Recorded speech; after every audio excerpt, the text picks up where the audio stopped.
love is a choice. Second, it must become a habit. What kind of habit? We are all creatures of habit. Think about it. When you first wake up in the morning, what do? In my case, I drink a glass of water, I put in some food supplement, and then I go to my bed, I kneel down, I pray. These are habits. I walk, I exercise, I swim. You may not realize this. You are controlled by habits. Some habits are good, some are not good. The same thing when it comes to love. You have developed certain habits. For some people, they react with difficult people. It's automatic. They withdraw. For some people, they counterattack. They raise their voice. There are certain habits you have developed when it comes to loving difficult people. Let us look at what Jesus had to say. What do we mean by habit? The habit of loving like Jesus. But I say to you who hear, love your enemies.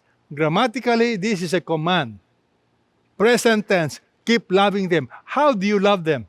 Notice, do good. Grammatically, it's a command. Keep on doing good. Not just do good once a day. Keep on doing good to them. What else? Bless. Keep blessing those who curse you. Again, present imperative tense. Keep on blessing them. The word blessing is to wish them well. Keep on wishing them well. Think of how you can be a blessing to them. Pray for those who mistreat you. Pray. Present imperative tense. Keep on praying until it becomes a habit. And the truth is this. Many Christians don't realize you need to develop good habits, especially in loving people.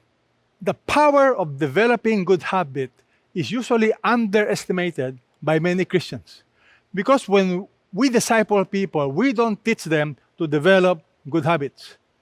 Habits must be developed by practice and practice and practice until it becomes second nature.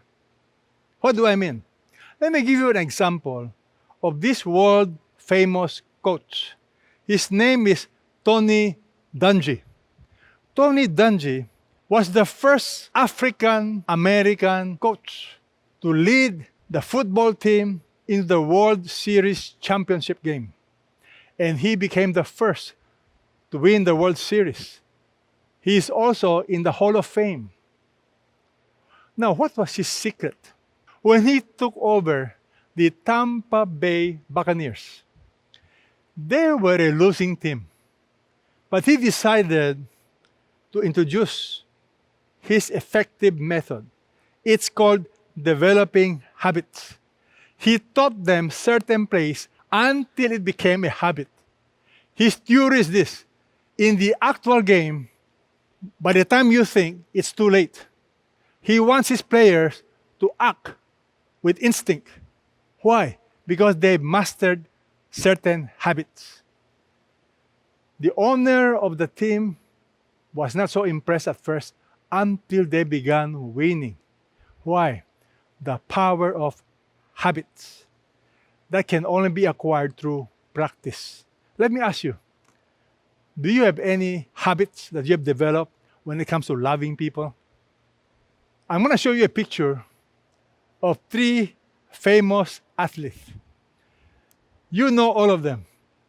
You know Steph Curry, you know Tiger Woods, and you know Michael Phelps. Let me ask you a question. What's so unique about the 3 of them?